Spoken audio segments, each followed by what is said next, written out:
दोस्तों नमस्कार, एक बार फिर मैं अपने चैनल में आप लोगों का स्वागत करता हूं। दोस्तों चाहे हम कोई भी व्यापार करें, हमें आवश्यकता पड़ती है मार्केट में जाने की।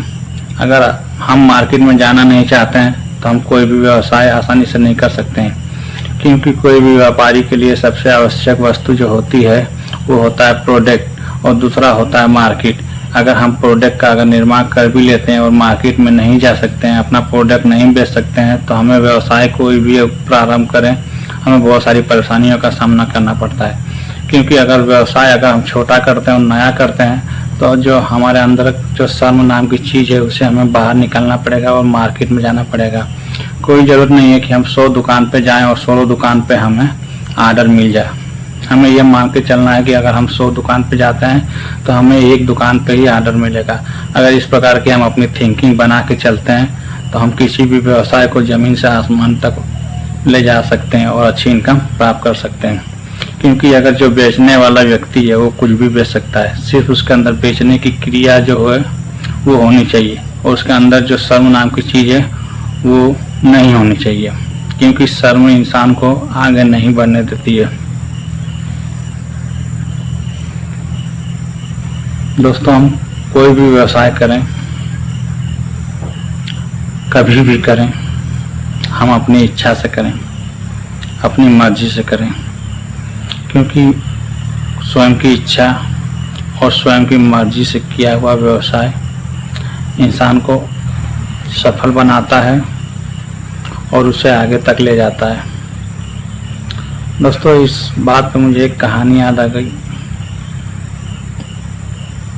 एक गधा था और एक आदमी था, दोनों ही बहुत आलसी थे, दोनों कोई काम करना नहीं चाहते थे। गधा रोज सवेरे सवेरे लोगों के दरवाजे पहुंच जाता, लोग उसे डंडों से मार के भगाते। उसी प्रकार वो आदमी भी था, कोई कार्य नहीं करता और भिक्षा मांगने के लिए लोगों के दरवाजे चले जाता। लोग उसे तरह तरह के ताने देते और उसे भगा देते। कभी उसे खाना मिलता, कभी उसे खाना नहीं मिलता। इस प्रकार से वो व्यक्ति और वो गधा दोनों परेशान थे, परंतु क्या करें, आदत से मजबूर भी थे, कुछ करना नहीं चाहते थे।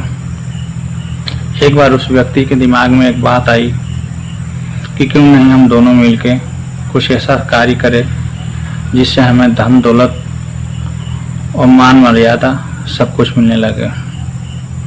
उस व्यक्ति ने क्या किया कि उस गधे के पीठ पे एक छोटा सा मंदिर रख लिया और साथ में पीछे पीछे स्वयं भी जाने लगा।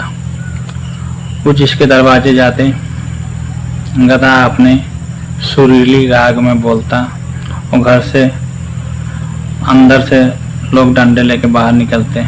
जब देखते गधे को तो क्रोधित हो जाते, पर उनके ऊपर जब मंदिर को देखते, भगवान की मूर्ति को देखते तो वो उसे मारते नहीं, रोटी ला के देते और 2-4 रुपया भी देते। इस प्रकार से धीरे धीरे दिन कटने लगा। गधे की भी निकल पड़ी और उस इंसान की भी निकल पड़ी, दोनों की निकल पड़ी, दोनों अच्छे खुशी खासी रहने लगे। इस प्रकार उनका जिंदगी गुजर रही थी। एक दिन गधे ने सोचा कि ये जो आदमी है ये कुछ करता ही नहीं है, जो कुछ करता हूँ मैं ही करता हूँ। इस मंदिर को मैंने अपने पीठ पे लादा हुआ है, अगर मैं अपने पीठ पे नहीं लादा होता तो इस व्यक्ति को न रोटी मिलता न पैसा मिलता। उसने एक दिन क्रोध में आके उस मंदिर को गिरा दिया और अकेले ही निकल गया। जब वो लोगों के दरवाजे पे गया, लोगों ने उसे पहले एक तरीके से फिर से डंडे मार मार भगाने लगे। उसे ये समझ में नहीं आ रहा था कि लोग क्यों उसे मार रहे हैं। और जो वो व्यक्ति था, जो निकम्मा व्यक्ति था, वो भी कुछ करना नहीं चाहता था।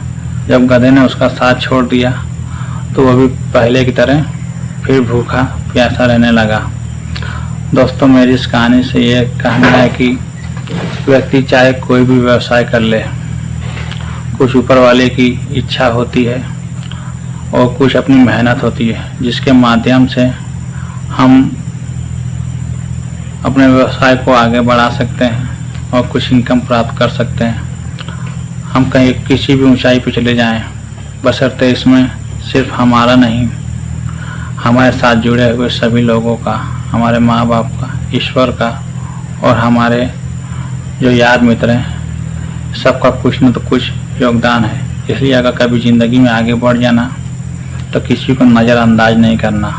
हो सके जिसकी जितनी मदद कर पाओ ज़रूर करना। इससे कभी नुकसान नहीं होगा, इसे अच्छाई ही मिलेगी और प्रोग्रेस ही मिलेगा। यहीं पे मैं अपनी वाणी को विराम देता हूँ। जय हिंद, वंदे मातरम।